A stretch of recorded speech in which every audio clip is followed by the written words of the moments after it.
negotiations, and I was able to get him back, along with many other people. I was able to get back. The press doesn't want to write about it. Our ambassador for hostage negotiations said, Trump is the greatest of all time. I only tell you that because you'll never say it. But I guess we have 21 back. I got 21 back. I don't pay either, unlike the $1.8 billion that was paid by the Obama administration to get hostages back. I don't pay. Because once you pay, it doesn't work out. So what happens is we have a situation where Turkey is very good with us, very good, and we are now telling Turkey that because you have really been forced to buy another missile system, we're not going to sell you the F-35 fighter jets. It's a very tough situation that they're in, and it's a very tough situation that we've been placed in, the United States. With all of that being said, we're working through it. We'll see what happens, but it's not really fair. They wanted to buy. I don't stick up for countries. I don't stick up for Turkey. I don't stick up other than I've had a good relationship with President Erdogan. He wanted to buy our Patriot missile. We wouldn't sell it. And then when he made a deal, and he really wanted to buy it, and then when he made a deal with another country, Russia, to buy their system that he didn't even want, then all of a sudden we say, oh, okay, we'll now sell you the Patriot. And because of the fact he bought a Russian missile, we're not allowed to sell him billions of dollars worth of aircraft. It's not a fair situation. Do you have something to add to that, Mike? No, sir. I think you explained it well. I think so. Good. Sir. You said the right thing.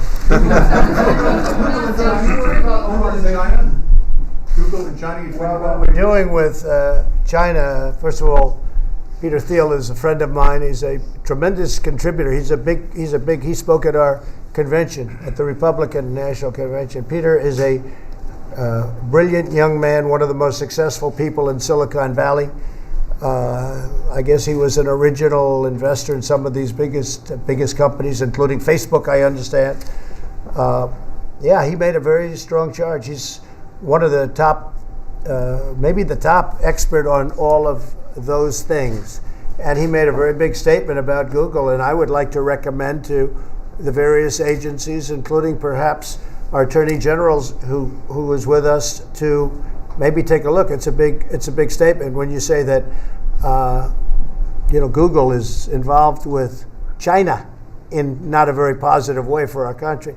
So I think we'll all look at that. I know that our other agencies will be looking at it, and we'll see if there's any truth to it. But that's a very big statement made by somebody who's highly respected. So we'll certainly take a look at that.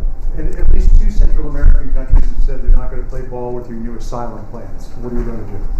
We'll see what happens. We were sending hundreds of millions of dollars to, are you talking about Guatemala and Honduras?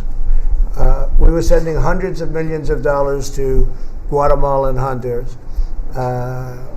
We're not going to send it anymore. We haven't been sending it for the last year because they weren't doing anything for us. They were forming caravans and they were sending them up. And in those caravans, you had some very bad actors. You had some people that were not people that we want in our country. So I realized that when they, in the middle of their city or towns, when you form a caravan, if a government is at all a government, they don't have to allow that caravan to come up. So if they're not going to play ball, that's okay with me. We're not going to play ball with them. We don't give them any more money. They've been ripping us off for years. I'm not a fan. So until they shape up. Now all of a sudden they came down supposedly with a Supreme Court ruling that they're not allowed to do a safe third agreement with us.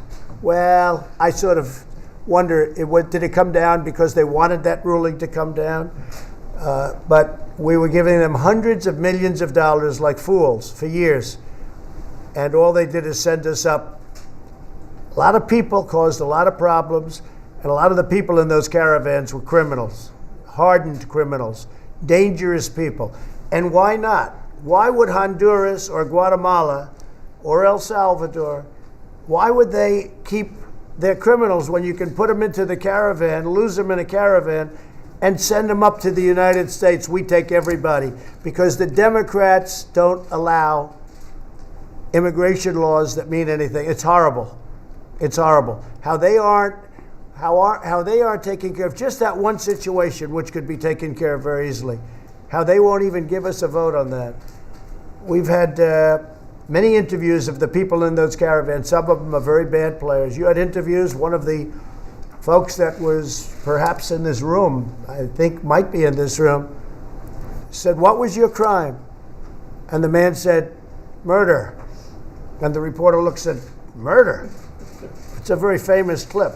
He said, "Well, what was your crime?" You know, they were interviewing to show how wonderful the people are in the caravan. "And you, sir, what was your crime?" "Murder." The young woman goes, "Whoa, I was surprised they didn't cut it. It must have been live, otherwise you would have cut it. It must have been a live shot." But pretty famous shot. But you have a lot of that. And so as far as those countries, we were supposed to have a safe third. We didn't. Now, Mexico, because of tariffs, but that doesn't matter because they've really been doing a job. They've only had 1 week in June, and June was down 28%. 1 week. 2,000 soldiers they started with. Now they have 6,000 soldiers on their southern border. You know, they used to have like 3 soldiers. They had nobody. They wouldn't do it. For 45 years, 50 years, people have tried in the State Department. One of Mike's people said, the woman that we respect, who's been in charge of Mexico for 20 years, she laughed when we said we were going to ask for these things. She said they've been trying to get, she was there for 20 years, but they've been trying to get it for 45 or 50 years, the things that I asked for. And they all laughed. I got it done in 1 day. Because I said, if you don't do it, we're going to put tariffs on. And every car that comes through that used to be made in the United States, now Mexico has 30% of our car business. But that's not going to happen anymore. No more companies are going to leave because we have reasons that they can't leave anymore. There's just no reason for them to leave anymore. In fact, just the opposite. They're all coming back.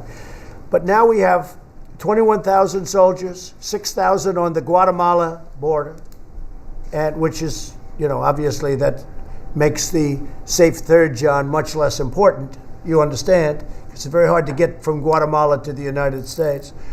And we'll have about 16,000 or so, maybe more, on our southern border. And we're using the Mexican immigration laws because that's Mexico.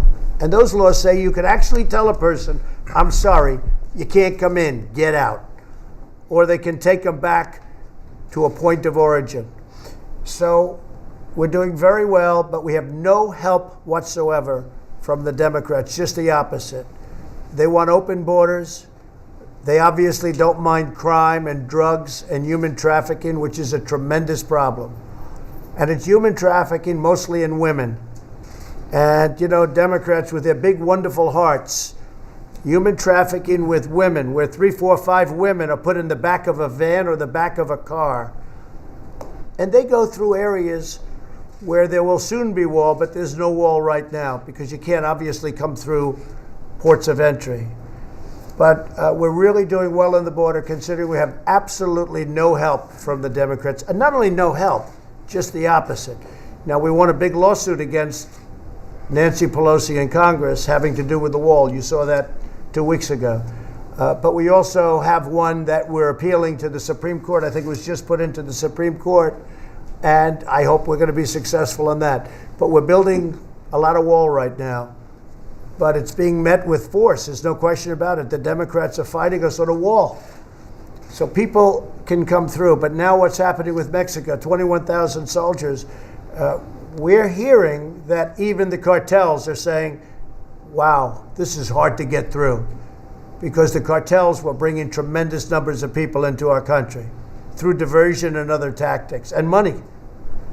So we're doing well on the border considering we have no help. I think we're doing well even if we did have help. And I want to thank Mexico because they really have gone above and beyond. I think beyond, Mike, what we thought. We didn't ever expect 21,000 soldiers. We expected a smaller number than that. And at the same time, they're helping themselves a lot because they were having a lot of crime. And the border was really, the borders were run by the cartels. And Mexico is taking back its country. And I give the president a tremendous amount of credit for that because that's been going on for a long time. Thank you all very much. Thank you.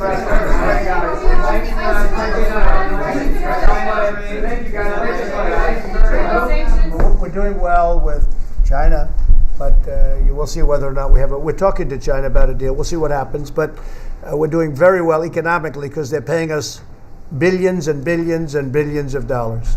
Mr. Trump, would you be willing to not use the phrase "go back to your country" to citizens and women of color who are either citizens or have been born in this country? Would you be willing to not use that? I think it's terrible when people speak so badly about our country, when people speak so horribly. I have a list of things here. I'm not going to bore you with it because you would be bored. You wouldn't write it anyway. But I have a list of things here said by the congresswomen that is so bad, so horrible, that I almost don't want to read it. It's so bad. I think what you do is you have the same list that I do. You should repeat some of that. When the Democrats didn't want to mention the name of the congresswoman, not so long ago, and what they did and the way they're treating Israel is a disgrace. But not only Israel, it's what they say about our country. It's my opinion they hate our country. And that's not good. It's not acceptable. Thank you very much, everybody. Thank you, guys. To be able to criticize this country, isn't that? Thank you very much. Thank you, guys. Right this way. Thank you for us. Thank you. Right this way, guys. Thank you.